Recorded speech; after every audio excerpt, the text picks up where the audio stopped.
Bonjour ou bonsoir à toutes et à tous. Pour en finir avec l'étude du Notre Père, j'aimerais dans cette capsule vous partager ma vue kabbaliste sur cette prière fabuleuse qui à elle seule nous fait ouvrir l'entièreté de la Bible de l'Ancien au Nouveau Testament. Comme vous l'avez bien compris, si vous avez écouté l'entièreté de mon étude sur le Notre Père. Vous avez donc pris plus ou moins 6 heures à m'écouter si vous ne m'avez pas encore maudit. Si c'est le cas, je vais vous partager donc cette vue kabbaliste de la prière du Notre Père. Pour ça, je vais utiliser l'arbre des séphirotes, communément appelé arbre de vie, mais qui s'appelle l'arbre des séphirotes, on va l'appeler l'arbre des séphirotes. Pourquoi ? Parce que les séphirotes sont les attributs divins. C'est très très compliqué.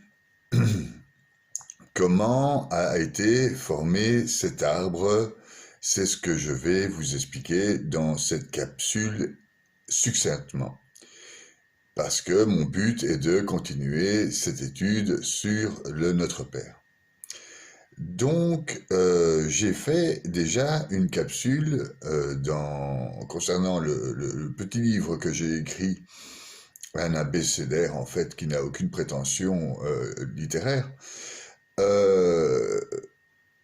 Comme je l'ai écrit dans cet abécédaire, j'ai fait une définition très très simplifiée afin d'ouvrir une porte dans votre cœur sur la destination de l'arbre séphirotique. Je vous prie donc, avant d'étudier ce cours, d'avoir un minimum de connaissances sur l'arbre des séphirotes, et j'ai fait une capsule en ce sens dans mon bouquin Spiritualité et Quantique. Vous pouvez la retrouver sur Internet, et comme ça, vous aurez déjà les bases pour comprendre ce qu'est un arbre des séphirotes. Maintenant, je vais donc aller plus loin, passer à l'étape supérieure. Donc, une fois que vous savez que il y a Keter, la couronne, la boule du dessus, une fois que vous savez que il y a la sagesse qui appartient à l'homme, une fois que vous savez qu'il y a l'intelligence qui est du côté féminin, une fois que vous savez qu'au milieu, là en dessous, il y a Tiferet, la beauté, et que à droite et à gauche, il se trouve la force et la miséricorde, la gloire, la victoire, et Yesod, le fondement, et le royaume tout en bas, la boule du bas, Malkout. Une fois que vous savez tout ça, eh bien, on peut commencer à en parler. Parlons-en. Donc, on va essayer de partir du Notre Père, et nous allons partir de la première demande théologale. C'est notre Père qui es aux cieux, que ton nom soit sanctifié. Bon, alors, que ton nom soit sanctifié. Nous allons partir du bas vers le haut, excusez-moi, du bas vers le haut.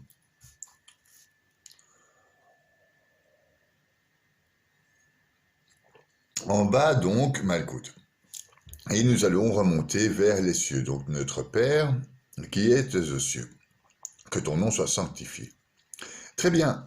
Le premier visage d'en bas, c'est Jésus, celui qui est venu homme, fait chair, pour nous démontrer les qualités que peuvent avoir l'humain dans Dieu.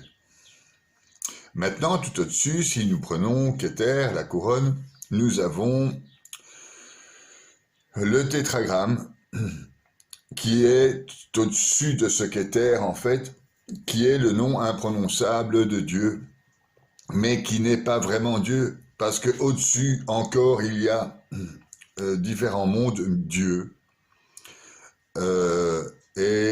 finalement autre chose qu'une image ou qu'une lettre ou qu'une parole ou que quoi que ce soit que nous connaissions. Dieu n'est pas accessible à notre esprit. Par contre, il nous laisse un développement mystique vers chez nous. Quel est ce développement mystique? Et nous l'apprenons dans le Zohar par l'étude du Rambam. Entre autres. Voilà. Donc, il y a 5 mondes créés. Le monde supérieur est celui de l'Adam Kadmon, celui qui est en fait la forme de l'homme. La forme de l'homme, c'est toujours, nous allons parler aujourd'hui uniquement en image. Donc ne vous représentez pas un homme.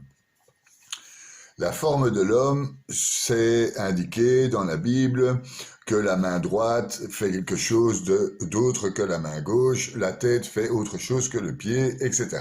Nous sommes des membres entiers d'un énorme méga univers, etc., etc. Ça, c'est en partant du bas.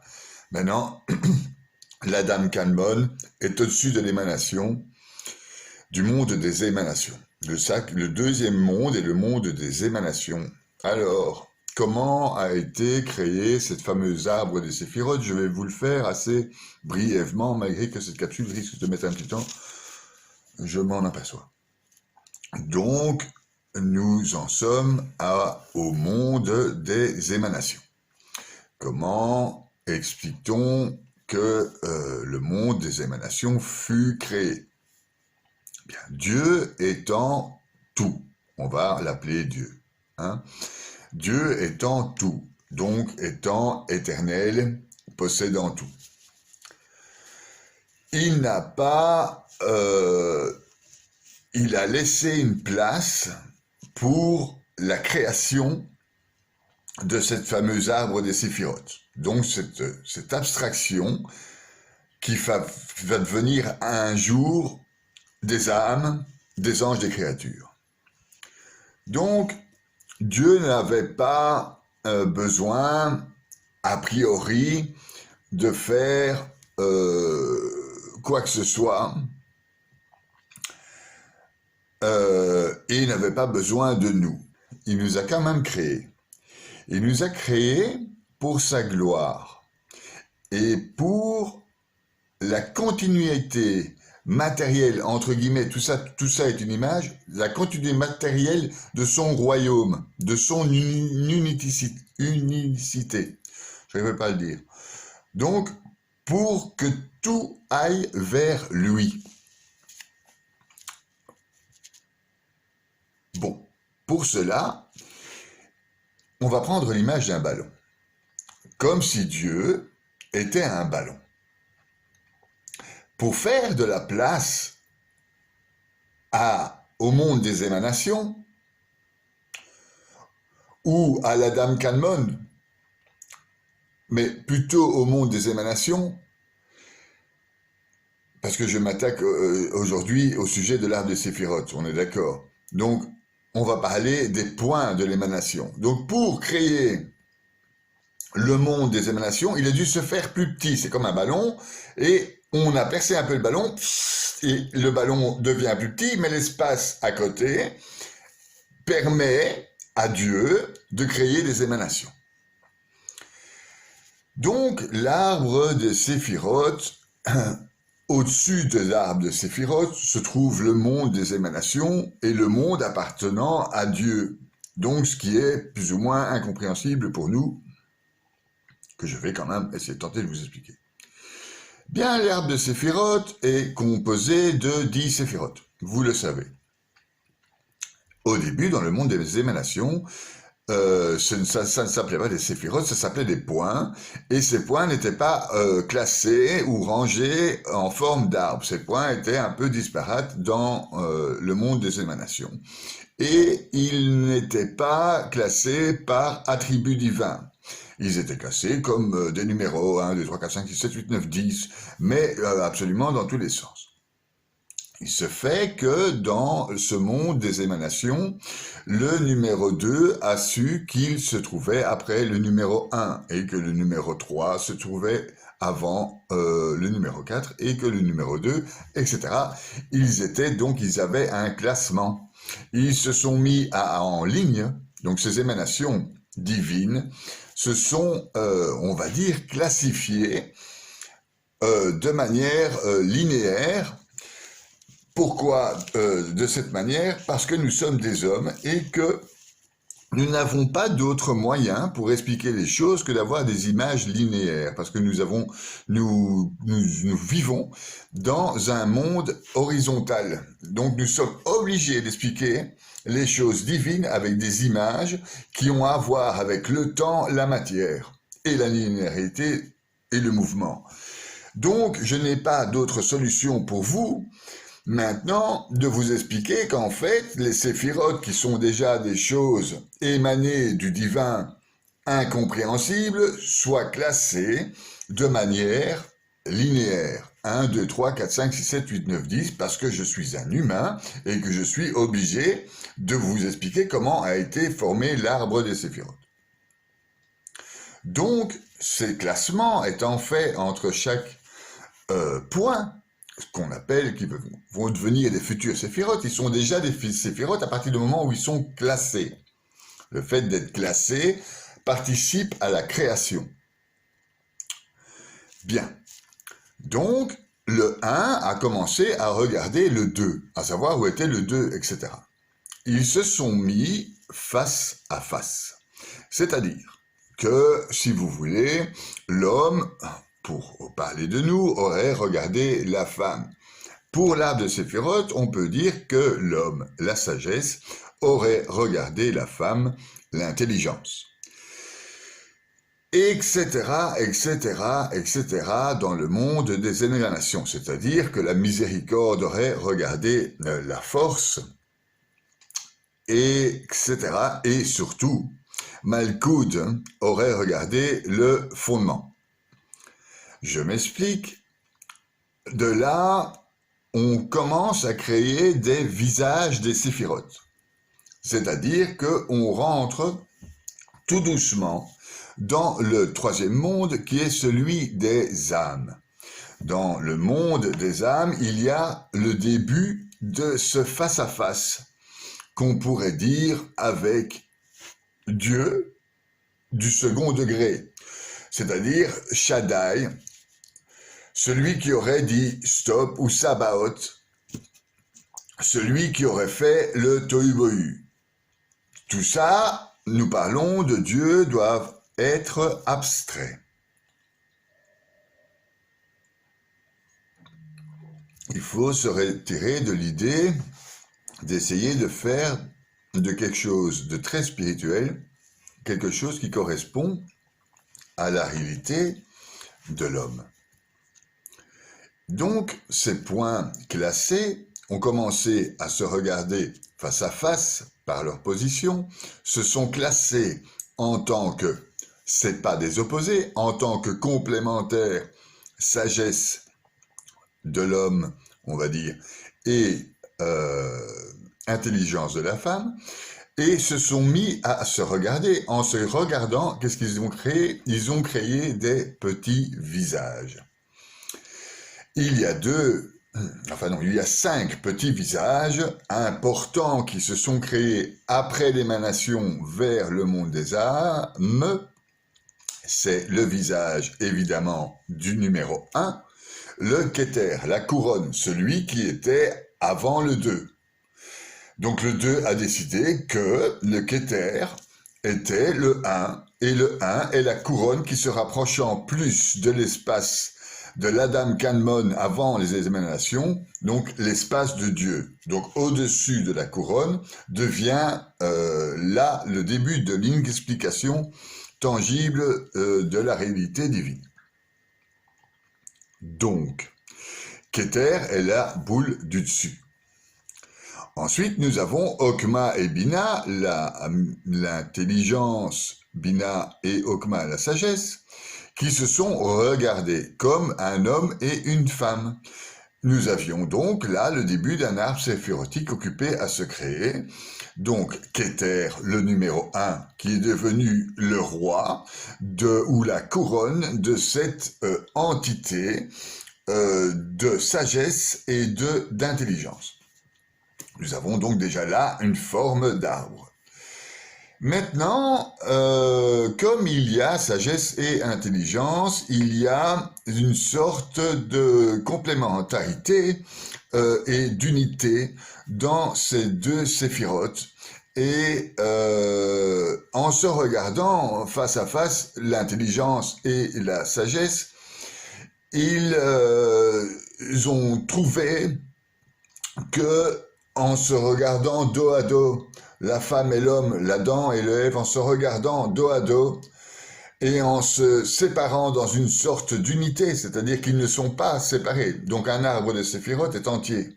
Donc il n'y a pas de séparation dans un arbre de séphirotes. J'essaye d'expliquer que en face de l'intelligence se trouve la sagesse, que ces deux choses étaient dos à dos, oui, et qu'ils se sont regardés pour faire une unité et essayer de voir comment procréer, comment passer la lumière divine venue de Dieu, enfin l'imprononçable de Dieu, qui est descendu pour classer des séphirotes, pour en faire une création. Une création. Et c'est là que tout doucement les séphirotes rentrent dans le monde de l'âme, la création donc des âmes. Et à ce moment-là, comme il fallait bien savoir qui allait être le créateur ou la créatrice, tout au juste, c'est la femme qui crée, c'est la femme qui procrée. Pour savoir que où se trouve cette femme qui procrée, nous, humains, nous allons, la cabane, nous allons la placer dans la dernière des séphirotes, la 10, donc Malkoud, celle qui est la créatrice de tout, donc la terre est créatrice de tout, la femme est créatrice de tout, et de tout ce qui procrée, c'est la procréation. Donc cette procréation est née de face à face entre la sagesse et l'intelligence. Mais cette procréation, cet attribut du 10e séphirote, n'est rien s'il n'y a pas le 9e séphirote, le fondement. Il y a en effet fondement à la création, car, je vous l'explique, qu'il y a fondement dans l'idée de Dieu. Donc ce fondement, Yesod, représente l'idée de Dieu, du fondement, du bienfait de créer les choses. Donc, d'un côté, il y a l'engendrement qui serait Malkoud, la 10e séphirote, et le fondement qui serait la 9e séphirote, le fondement étant le fondement de la réalité divine de créer quelque chose. Ce fondement est représenté encore en face à face, encore en visage, on va dire, et ce fondement est masculin, et son visage est le visage de l'homme. Quant à la séphirote Malkoud, elle est féminine, et son visage est celui de la femme. Le Malkoud étant la terre, c'est dans la terre qu'on plante une graine, et c'est la graine qui grandit. Le tout qui est dans la graine, c'est-à-dire que la graine va faire un arbre, le tout qui est dans la graine, c'est le fondement c'est l'homme qui met la graine dans la femme. C'est la graine qui contient tout l'arbre qui est dans la terre. Donc nous avons déjà là numéro 1, numéro 2, numéro 3, Keter, Okma, Bina, et nous avons numéro 9 et numéro 10, Yesod et Malkoud, qui sont déjà créés, vous l'avez compris, j'espère. Sinon, vous réécoutez la vidéo. Nous avons donc déjà là un arbre des séphirotes qui est plus ou moins construit. Il nous reste encore une ligne droite de lumière à créer et qui passerait par le centre de l'arbre des séphirotes où vous remarquez la beauté, le tiferet, l'art, etc. C'est un centrage. Ce centrage, vous pouvez le continuer vers le haut, vers Keter, et trouver Da'at, qui est la conscience, ou en tout cas l'état de conscience qu'il y aurait entre tous ces mondes. Nous sommes donc là passés dans le monde des âmes. Nous sommes descendus et nous allons descendre dans les différents mondes de manière un peu plus simple. Donc, une fois les âmes, vous avez entrevu l'idée séphirotique de la construction des mondes. Maintenant, vous vous situez dans le monde des âmes.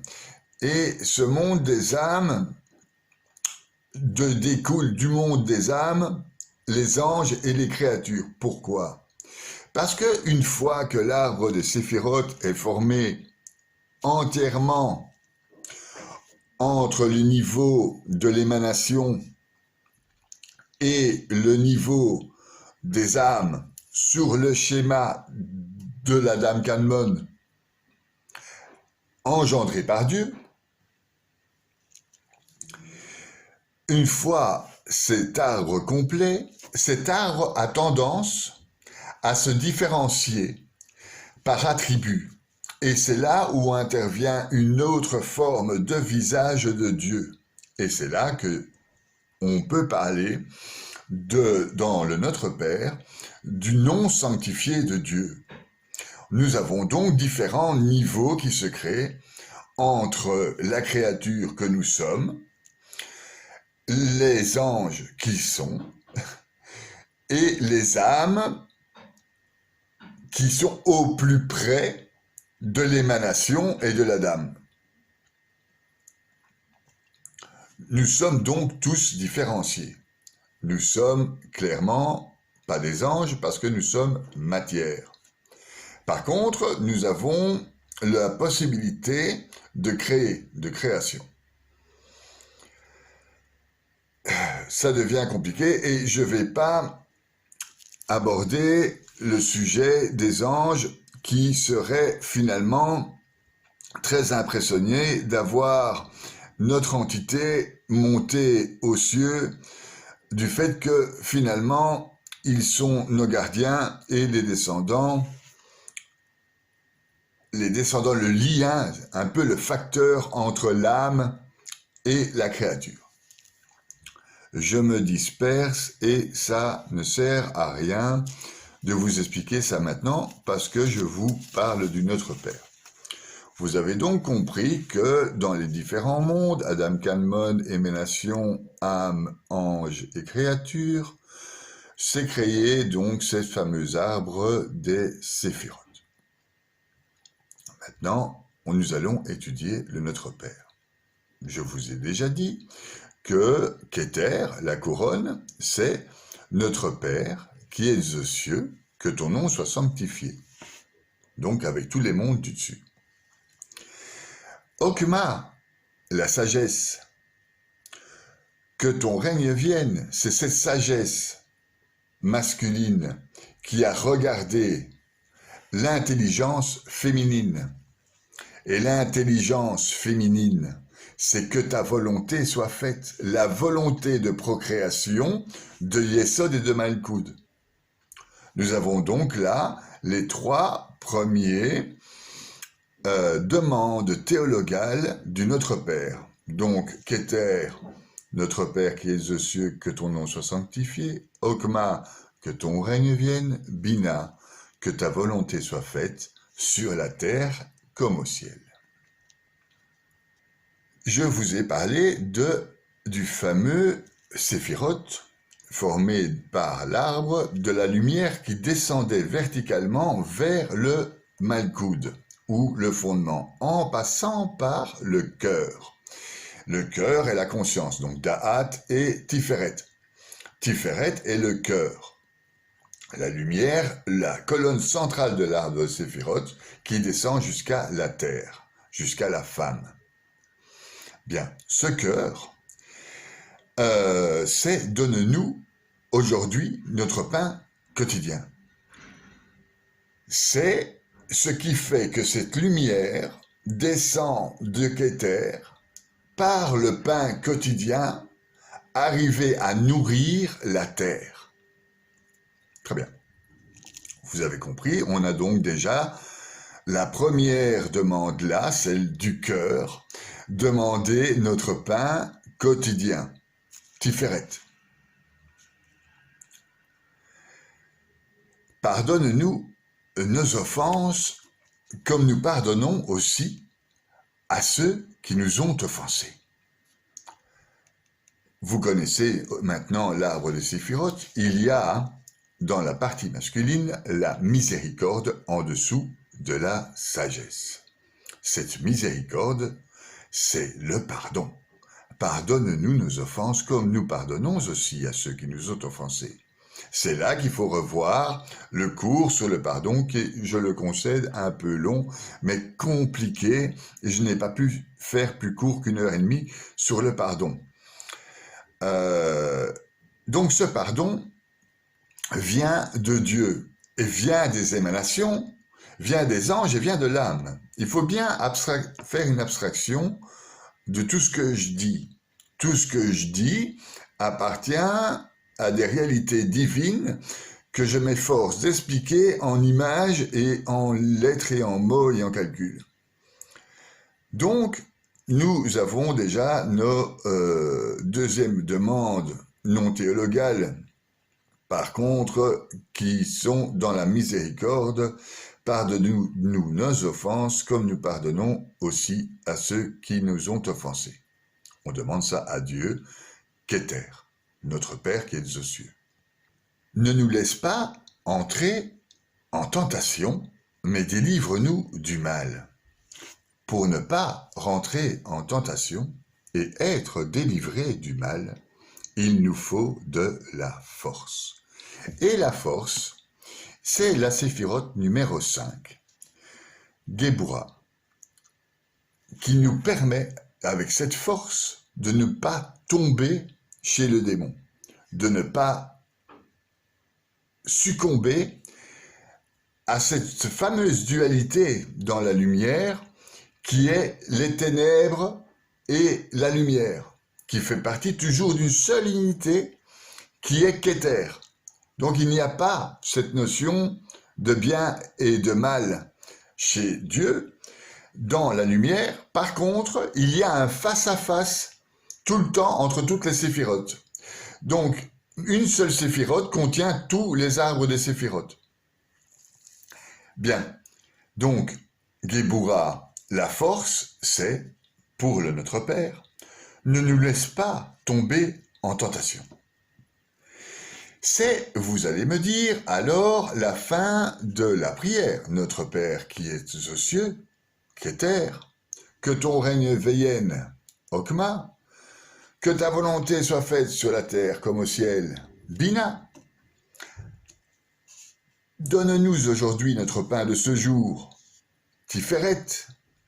Pardonne-nous nos offenses, comme nous pardonnons à ceux qui nous ont offensés. Yesod, la miséricorde. Ne nous laisse pas tomber en tentation, mais délivre-nous du mal.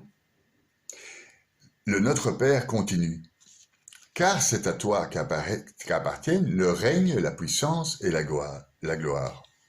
Le règne, nous l'avons compris, je l'ai expliqué au début de cette capsule, c'est Malkoud, ce fondement, enfin c'est pas ce fondement, ce royaume, c'est le règne. Donc le royaume féminin, celui qui crée la procréation de tout cet univers. Donc, car c'est à toi qu'appartiennent le règne, Malkoud. La puissance, c'est le fondement, Yesod, la puissance de l'homme. Le pouvoir de création, le face-à-face avec le féminin. Car c'est à toi qu'appartiennent la puissance et la gloire, Od. Donc, la gloire, c'est à toi qu'appartiennent le règne, la puissance et la gloire. Donc, c'est à toi qu'appartiennent Malkoud, Yesod, Od. Je vous ai donc ici éclairé sur la notion de l'arbre séphérotique et du rapport qu'il y a avec le Notre Père. Je vais donc le résumer. Notre Père qui est aux cieux, c'est Keter, la couronne, il est aux cieux. Que ton nom soit sanctifié, c'est avec la sagesse de la connaissance que nous pouvons sanctifier le nom divin. Que ton règne vienne sur la terre comme au ciel, c'est avec cette intelligence féminine que son règne viendra sur la terre comme au ciel et qu'il entrera dans notre cœur. Donne-nous aujourd'hui notre pain de ce jour. Dans notre cœur se situe l'envie de connaître cette lumière divine qui passe à travers Tiferet, le centre de l'arbre de Séphiroth. Pardonne-nous nos offenses, la boule supérieure de la miséricorde, la Séphiroth 4. Pardonne-nous nos offenses comme nous pardonnons à ceux qui nous ont offensés. La Séphiroth 5, Géboura. Ne nous laisse pas succomber à la tentation, mais délivre-nous du mal.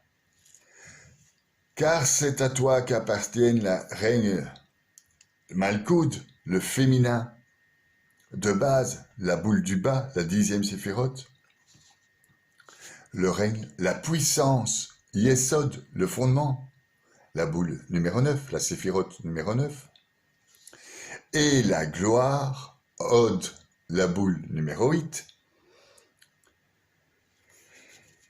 et pour finir avec le Amen, la victoire, Amen, Nessa, la boule numéro 7. Amen. Voilà ma petite analyse du kabbaliste concernant le Notre Père. J'espère que ça vous a plu. Si vous avez d'autres questions ou si vous avez des questions sur l'arbre des Séphiroth, sur les démons, sur les anges, sur les psaumes, enfin tout ce qui est spirituel, sur la Bible, etc., eh bien, je suis tout oui, vous me laissez un petit commentaire et je m'évertue à vous répondre. J'espère que j'ai déjà été plus loin pour certains avec l'arbre des Séphiroth et que j'ai été utile à la connaissance de notre Père et par là même à la connaissance de Dieu et par là même à la connaissance des écrits saints. À plus pour la prochaine capsule. Au revoir.